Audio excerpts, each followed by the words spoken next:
Градењето на национален консензус по ниту едно прашање не ни одело лесно. Понекогаш се работи за фундаментално спротивставени ставови по многу општествени прашања, а понекогаш се чини дека се работи за нијанси кои сепак спречуваат да се дојде до одредено политичко решение. Националните приоритети не ги менувавме пречесто, особено не во надворешната политика, но често или правиме премногу или не правиме ништо истите да ги оствариме. Останува впечатокот дека за прв пат од постоењето на независната македонска држава самостојна во 1991 година, националниот консензус по важни прашања како полека да се растура. Ако почетокот на независноста на државата го одбележа антагонизмот помеѓу македонците и албанците, овој постконфликтен период како да е обележан со комплетна поларизација по неколку линии. Мнозинска наспроти консензуална демократија, еврооптимизам наспроти евроскептицизам, идентитетска политика базирана на род и пол, наспроти идентитетска политика базирана на етнонационални митови и така натаму. Забележливо е дека внатре етничките поделби ги заменија во голема мера меѓуетничките. Тешко е да се оцени дали ова добро или лошо.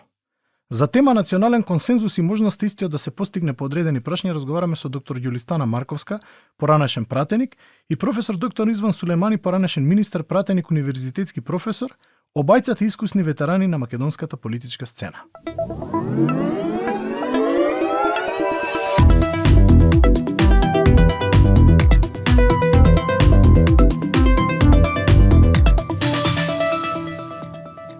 Се почна со недостатокот на консензус околу тоа како треба да изгледа уставот на новата македонска држава. Тогаш главна линија на разделба беше етничката, односно неможноста да се постигне консензус околу соодносот помеѓу мнозинска и консензуална демократија. Албанските пратеници не го поддржаа уставот во тогашниот состав на македонското собрание и бараа негова промена. Како гледате од денешна перспектива на ова? Од денешна перспектива веројатно биле во право. Заради тоа што сепак имаше еден вид на мајоризација на мнозинството во однос на малцинските права. Меѓутоа, тогаш тоа прво собрание беше уставотворно собрание, што значи собрание чие што основна цел беше пред се државата да се издвои, да стане независна. Се сеќавам точно на моментот кога требаше да се гласа уставот, а морам да кажам дека пратеничката група на ПДП тогаш учествуваше во комплетното негово формулирање, освен во делот на гласањето и делот кај што инсистираше на консензуална демократија. Таа беше надвор, внатре беше останат нивниот координатор, господинот Абдурахман Алити, кого исклучително го ценев и почитував. Мислам дека се пропушти голема можност, но имаше објективни околности кои што влијае во тоа време да ние да не дојдеме до консензус. Прво, кај мнозинството македонци не постоеше се уште убедување дека може Македонија да опстои само како држава. Промоторот на идејата за независна држава, како што беше ВМРО тогашна под водство на Лупче Георгиевски, она промовираше некој си идентитет и тенденција на независна држава преку некој антиалбанизам и антисрбизам со јасни елементи на пробугаризам. Што од друга страна, кај носталгиците на носталгичарите, тоа создаде антитеза и отпор за тоа што тие беа генерации кои беа раснати во една атмосфера на југословенизмот и така натака, што доведе до голем процеп кај македонската заедница која немаше критична маса фактички да се одлучи дали ќе имаме држава македонска или мултиетничка држава. Од друга страна, кај албанците фактички постоеше конфузија, односно не сватија дека албанците не се поделени само историјата и географијата, туку многу повеќе фактички настанале реални поделби кај албанската популација и таа романтичка идеја дека албанците ќе живеат во една држава, еден јазик, еден народ и така натака, не беше надмината и нема реална перспектива како понатака ќе се барат својата иднина. Недостатокот на консензус помеѓу двете најголеми етнички групи кулминираше од 2001 година со вооружен конфликт. Со донесувањето на Охридскиот рамковен договор се сопреа вооружените действија, но се чини дека неговото прифаќање одеше тешко. Етничките албанци полесно го прифатија Охридскиот рамковен договор на почетокот, за потоа првичното одушевување да спласне кај нив, а етничките македонци имаа првичен отпор кој потоа се претвори во постепено прифаќање на решенијата на Охридскиот рамковен договор. Двете етнички групи се најдоа некако на половина пат. Колку Охридскиот рамковен договор изгради мост за каков таков консензус помеѓу двете најголеми етнички групи кога се работи за овие прашања мнозинска консензуална демократија, типот на демократија кој треба да го практикуваме? Тој договор структурално и секако ја промени Македонија. Да, во Меѓутоа, фундаментот на Македонија, политичкиот систем, начинот на кој понатаму ќе се работи во Македонија. Добро е што беше поделена одговорноста, заради тоа што поделбата на одговорностите понатаму подразбира и поделба на реализација на истиот. Точен ви е впечатокот дека еуфоријата кај албанците беше голема, заради тоа што де факто преструктурирањето одеше во прилог на сите малцински групи, меѓутоа тогаш беше сватено само во интерес на албанците, не и на останатите, бидејќи сепак да не заборавиме дека Македонија е и мултиетничка и мултиетничко општество, велиме, а од друга страна, кај македонците, искрено речено, беше доживеано, зборувам за граѓанството, па може би кај дел од политичарите, во тој период како еден вид на капитулација која што се регулира со подпишување на условно речено мировен договор, во кој што посредуваат странците. Да, нажалост и Охридскиот рамковен конфликт од 2001 година имаше две различни видувања и интерпретации. Македонската заедница преку представниците во парламентот изради став дека Македонија е нападната, и тоа е нападната од надвор, и никогаш не го посветил кога праши на како натрешен меѓуетнички конфликт заради права на заедниците. Наспроти тоа, тогашната учековност промовира идеја дека ние не се бориме за територии, туку за права. Символички тоа дури беше покажано, ако од постарите генерации памтат дека никогаш не беа нападнати караулите, символите на границата, туку конфликтот беше внатре, со цел дека ние ја прифаќаме Македонија, но бараме натрешно уредување, односно како конфликт на права, а не за територии. Добро, сакам нешто друго да ве прашам, уште од првиот состав на Македонското собрание, па дури на првиот состав на Советот за безбедност, знам во 1992 година, како приоритет на државата се утврди за членувањето во НАТО и ЕУ, многу рано во градењето на независната македонска држава. Како се градеше тој консензус во првата декада на независноста и дали воопшто некој говореше за алтернативи на овие интегративни процеси? Тогаш претпоставам дека овие теми изгледа како далечни цели на нашата надворешна политика и никој не сметаше дека нешто од ова ќе се случи брзо. Не, тоа беше едно визионерство, би рекла, кое што се покажа како многу исправно, заради тоа што во далечната 92 година на првиот НАТО клуб беше оформен токму како невладина организација, ја имав таа чест да бидам еден од подписниците.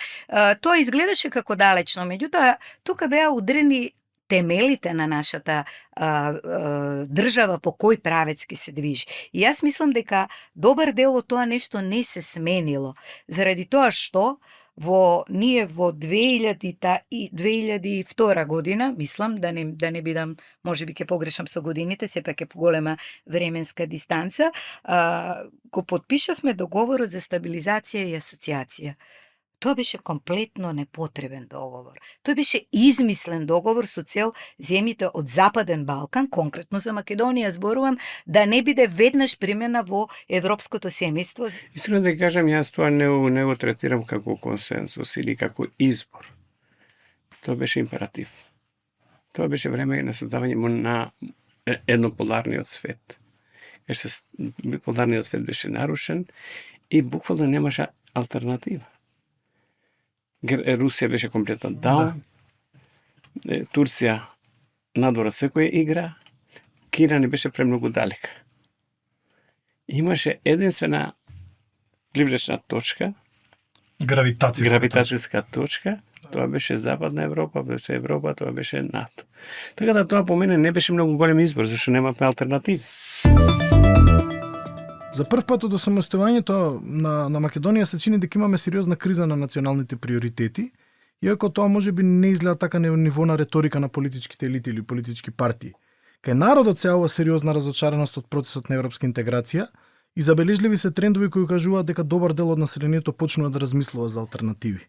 Податоците на Институтот за демократија, Преспа институтот, Институтот за политички истражувања и други реномирани истражувачки институции укажуваат на тоа дека се создава сериозна евроскептична маса на граѓани, која секако со време ќе добие своја политичка представеност како во собранието, така и во јавната сфера.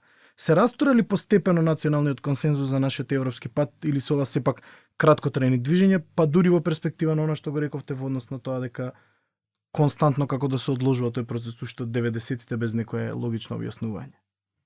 Па тоа не мислам дека е проблем на граѓаните на Македонија. Тоа е пред се одраз на разочараноста на граѓаните од она што и се случува на Македонија по основа на нејзиниот прием во Европската унија. Да не заборавиме дека сепак се работи за 2 милиона население, кое што е некоја десетинка од држави со повеќе милионско население, кои што стануваат членови и кои што во делот на политичката организираност, во делот на нивната законска регулатива, исто така се далеко од Европската унија. Јас само можам да констатирам дека политичката волја на Европската унија се уште не е доволно решена во врска со нејзиното проширување, пред се заради нејзините домашни проблеми, а дека Македонија стана заложник на тоа некое време во кое што имаме празен од на Европската унија. Мислам дека сега се влегуваме во еден реален начин на размислување и можност за избор.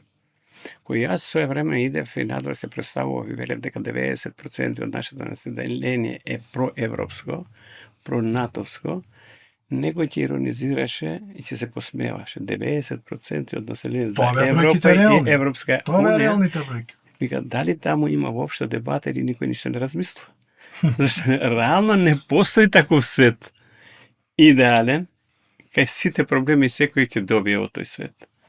Да, абсолютно. Но тоа беше Митологизирана. митологизирана идејата за Европа и Европска. Јас тоа го имам прв потреба кога Европа е повеќе од избор, тоа е мит. Но сега реалности се менуваат. Сега имаме фактички две центри на привлекување, гравитациони центри. Едниот нормално Европа, кој што ние идентификуваме со Европа заедно со Америка и со НАТО и така натака, и другата е Кина, она е далечна, но историско секогаш кога овие две центри се прилично во исто ниво, она врши притисок. Тој притисок ние го чувствуваме преку Турција, преку овие кои што се како грајни ефекти на тој притисок што доаѓа од Кина.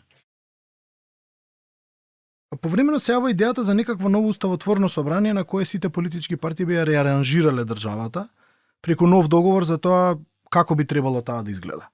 Можен ли ваков политички ресет на Македонија или ова само уште една од низата романтичарски идеи во главата на некои политичари и интелектуалци? Не, тоа не е само политички ресет, тоа може да биде, тоа е сериозна политичка идеја.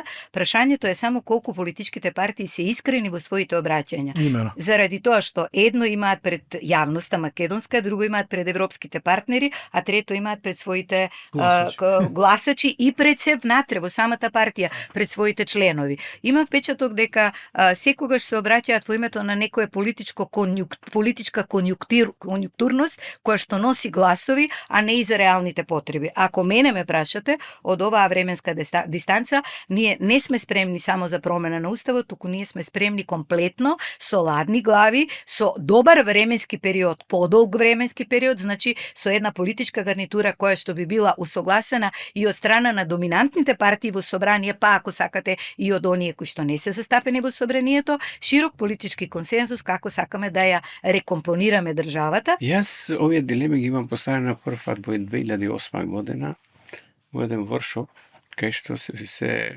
имаше еден посебен софтвер за проценка на можни ризици наредните 10, 15, 20 години за Балкан. И тогаш јас зазедов став дека ако процесот на интеграција во Европска унија и НАТО од земјите од Балканот достигне и ако се покаже како нефункционални мултиетничките држави, се можни три опции. Тенденција на градење на моноетнички држави, хомогени моноетнички држави, кои што горе доле се појави низ таа призмата на тој договор Тачи, Вучич, Рама, не е битно кој како, не со промена, со корекција на граници и така натака. Втората е едно помирување првенствено албанско-српско, не кософарско-српско. Да, пошироката. Поширока се во Балканот, кое што е она што денеска е горе доле Опен Балкан. Да. Опен Балкан, кој што пак иде, кој што е сепак неужни. И третата најлоша опција по мене беше ако се одлучи од прагматични причини Европа е безидејна, како да го реши проблемот во Балканот, одлучи Србија да ја постави како центар и најмоќен центар во Балканот, затоа што тогаш постои опасност од меѓуетнички битката стане меѓурелигиозна и од регионална евразиска.